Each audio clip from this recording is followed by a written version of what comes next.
মেঝেতে ফেলে দিয়ে মেঝের মাঝখানে আমরা 4 জন পড়ে আছি, মুখ থুবড়ে পড়ে আছি।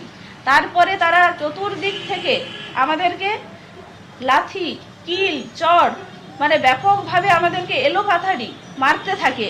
মারতে মারতে ওই থানার যিনি ওসি তিনি কোমরের বেল্ট খুলে সেখানে আমাদেরকে মারছে। কোমরের বেল্টে তো মারছেই, তার সাথে সাথে সকলকে এলোপাথাড়ি কিল, চড়, ঘুষি। ধর্মঘট কেমন হয় এবার দেখাবো, বললেন ওসি। নমস্কার বন্ধুরা, আমার নাম ধ্রুবজ্যোতি সরকার। পুলিশের বিরুদ্ধে বিস্ফোরক অভিযোগ। এআইডিএসওর নাম ঠিকানা লেখার সময় নাকি মারধর করা হয়, এমনকি গরম মোম হাতে ঢেলে দেওয়ারও অভিযোগ। কিছুক্ষণ মারার পর বাকি 3 জনকে অন্য একটা রুমে নিয়ে যায়। তারপরে আমাকে সেখানে সেই রুমে একা রাখে এবং ওসি সহ যে 5 জন পুলিশ কর্মীরা ছিলেন সেখানে সেই রুমে, তখন আমাকে বলা হয় যে তুমি এখানে এই মেঝেতে বসো এবং পা মেলে তুমি বসো। আমি সেই অনুসারেই সেখানে আমি পা মিলে বসি এবং আমাকে বলা হয় তোমার চুলের ক্লিপটা খুলে দাও, চুলটা ছেড়ে দাও। তখন আমি ক্লিপটা খুলে চুলটা ছাড়লাম। তারপরে আমাকে বলল যে তুমি এইভাবে বসো। তখন ওসি, ওই থানার যিনি ওসি উনি হচ্ছে বাকি যে পুলিশরা ছিল তাদেরকে 2 জনকে বললেন যে এর পায়ের উপরে, যে মেলা পায়ের উপরে তোমরা দাঁড়াও।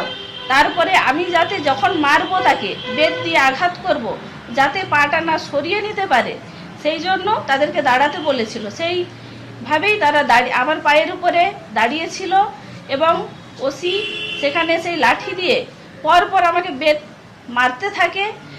আর আমাকে বলা হয় যে তোমার নাম সহ সমস্ত তথ্য আমাদেরকে লিখে দাও, আর তুমি বলো আমাদের পুলিশ কর্মী লিখবে। তখন আমি আমার নাম প্রথমে বলি, ওনারা তো বুঝতে পারছেন না, লিখতে পারছেন না যে আমার নামটা। তারপরে বলে তুমি আরও জোরে বলো।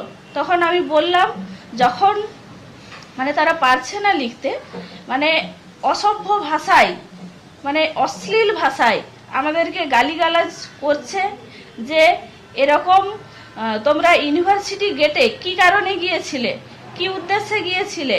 তিনি বললেন যে ও তোমাদের ধর্মঘট, আমি ধর্মঘট এখানে করাচ্ছি, কেমন ধর্মঘট তোমরা করছো সেটা এখানে আমি তোমাদেরকে দেখাবো ধর্মঘট করা কাকে বলে। আমি যে একটা ট্রাইবাল এতে বিলং করি, ফলে আমাকে সেই জাতের নাম করে আমাকে অপমান করা হয় এবং আরও বিভিন্ন অশ্লীল ভাষায় আমাকে গালিগালাজ করা হয়, যেগুলো আমি আমার রুচিতে বাঁধছে বলার ক্ষেত্রে, ফলে আমি বলতে পারছি না এমন কথা বলেছে। তারপরে আমাদের জেলার যিনি সম্পাদিকা তনুশ্রী বেজ, ওনাকে ধরে নিয়ে আসে, টেনে হিচড়ে নিয়ে আসে রুমে। তারপর তখন আমাকে বলতে বলা হয় যে তোমার নাম আবার বলো। তখন আমি আমার নাম বলি এবং উনি যখন লিখছিলেন তখন তার হাতে এই যে গিটে গিটে বেতের এতে আঘাত করা হয়, ফলে তিনি লিখতে পারছিলেন না।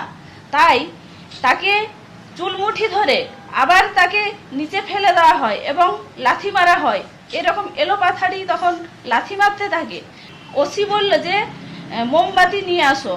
মোমবাতি তারা নিয়ে এসে সেটাকে জ্বালিয়ে তখন সেই মোমবাতির জ্বলন্ত যে মোম সেটা আমার হাতে ঢেলে দেওয়া হয় এবং পায়ের বিভিন্ন জায়গায় ছেঁকা দেওয়া হয়। হাতের এই যে মোমবাতির মোম এখানে ঢেলে দেওয়া হয়েছে এবং এখানে ঢেলে দেওয়া হয়েছে, এখনও সেই চিহ্ন আছে। থানার ওসি বলছেন যে আমাদের এই থানার অনেক বড় জায়গা আছে যেখানে তোমাদেরকে মেরে পুঁতে দিলেও কিন্তু কেউ কোনো খোঁজ তল্লাশ পাবে না, এরকমভাবে আমাদেরকে থ্রেট দেয়। এই যে এত মারার ফলে আমি ঠিকমতো হাঁটতে পারছিলাম না, সোজা হয়ে দাঁড়াতে পারছিলাম না। তখন বাকি যে পুলিশ কর্মীরা তারা বলছে যে তুমি এরকম ঢং করছো কেন, তোমাকে তো কিছুই করা হয়নি। বন্ধুরা, ভিডিওটি ভালো লাগলে দয়া করে লাইক শেয়ার করে দেবেন, আমাদের পেজটা ফলো করে নেবেন আর আপনার মতামত কমেন্ট করে অবশ্যই জানান। ধন্যবাদ।